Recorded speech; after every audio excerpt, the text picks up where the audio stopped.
YouTube के सभी श्रोताजनों को मेरी ओर से प्रणाम। सनातन धर्म से जुड़ी हुई प्रत्येक रहस्यात्मक तथ्यों को जानने के लिए इस चैनल को सब्सक्राइब जरूर करें।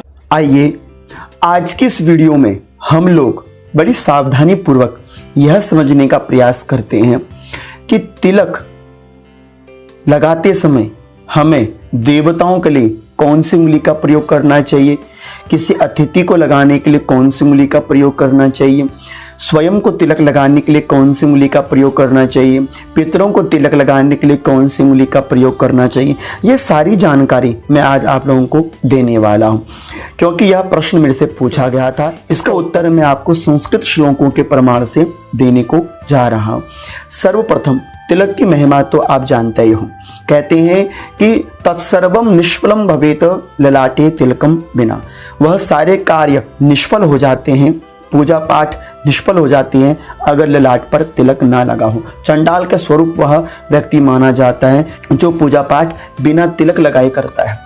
दूसरा, कई लोगों के मन में यह संशय रहता है कि हम देवताओं को कौन सी उंगली से तिलक लगाएं, हम अतिथि देवों को कौन सी उंगली से तिलक लगाएं। यह सारी जानकारी मैं आपको दे रहा हूं। सर्वप्रथम हमारे शास्त्रों में बड़ा सुंदर एक श्लोक कहा गया है, अनामिक्या च देवस्य ऋषिणां च तथैव च गंधानुलेपनम कार्यम प्रयत्नेन विशेषतः पितॄणाम अर्पयेत गंधम तर्जन्या च सदैव ही तथैव मध्यमा अंगुल्या धार्यो गंधः स्वयं बुधे। अर्थात जब घर में कोई अतिथि आ जाए, मेहमान आ जाए, तो उसको इस अंगुष्ठा से तिलक लगाना चाहिए। दूसरा, जब हम घर में पितृ कार्य करते हैं, जैसे हमने पिंड बनाए, पिंड में तिलक लगाना है, पितरों को तिलक करना है, तो उस समय हमको इस तर्जनी उंगली का प्रयोग करना चाहिए। तीसरा, जब हम स्वयं को तिलक लगाएं तो हमको मध्यमा, ये मिडल जो फिंगर है, इसका प्रयोग करना चाहिए। चौथा, जब हम किसी देवताओं को, संतों को, ऋषियों को तिलक लगावें तो हमको इस अनामिका, जिसे रिंग फिंगर कहते हैं, हमें इसका प्रयोग करना चाहिए। और जो तांत्रिक कार्य होते हैं, यह हमारी प्रणाली में नहीं आता, जो तंत्र आदि से संबंधित कार्य करते हैं वो इस कनिष्ठिका उंगली का प्रयोग करते हैं। इसलिए हवन करते समय इन दो उंगलियों को अलग छोड़ा जाता है, तांत्रिक कार्य के लिए और पैतृक कार्य के लिए ये दो उंगलियां हैं, और बाकी यह तीन उंगलियों का प्रयोग मेहमान के लिए, इस उंगली का प्रयोग पितरों के लिए, इस उंगली का प्रयोग स्वयं के लिए, इस उंगली का प्रयोग देवताओं ऋषियों के तिलक लगाने के लिए किया जाता है। यह आपको समझ आया। लेकिन तिलक लगाने का विधान थोड़ा सा मैं आपको जानकारी दे दूं, क्योंकि तिलक लगाते समय मैंने देखा है कई लोग खड़े खड़े तिलक लगाते हैं, लेकिन शास्त्रों में कहा गया कि तिलक कभी खड़े होकर नहीं लगाना चाहिए, बैठकर ही तिलक लगाना चाहिए।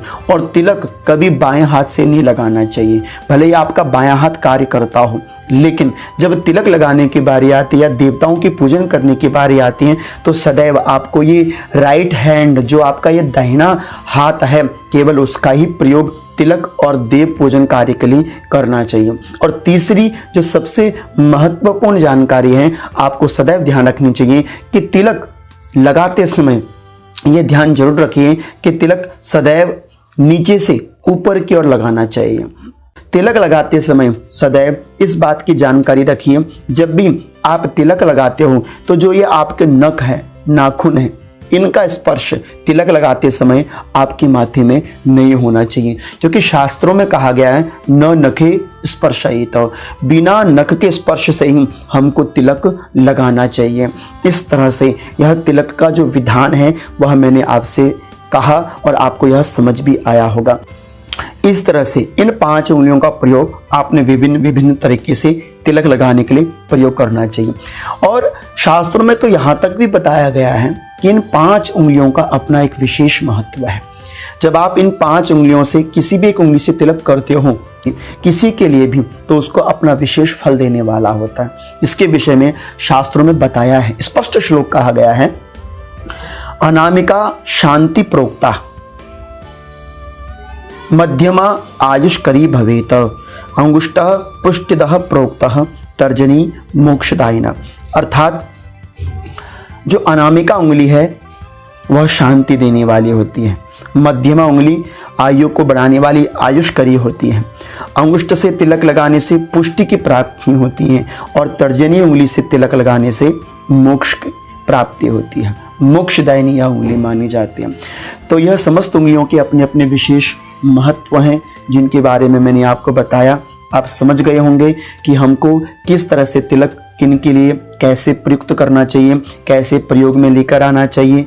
तो इस तरह से इन 5 उंगलियों का अपना विशेष महत्व है और कौन सी उंगली का प्रयोग हमको किस तरह से किन के लिए प्रयुक्त में किन के लिए प्रयोग में लेकर आना चाहिए, ये सारी जानकारियां मैंने आपको शास्त्रों के प्रमाण से प्रदान कराई।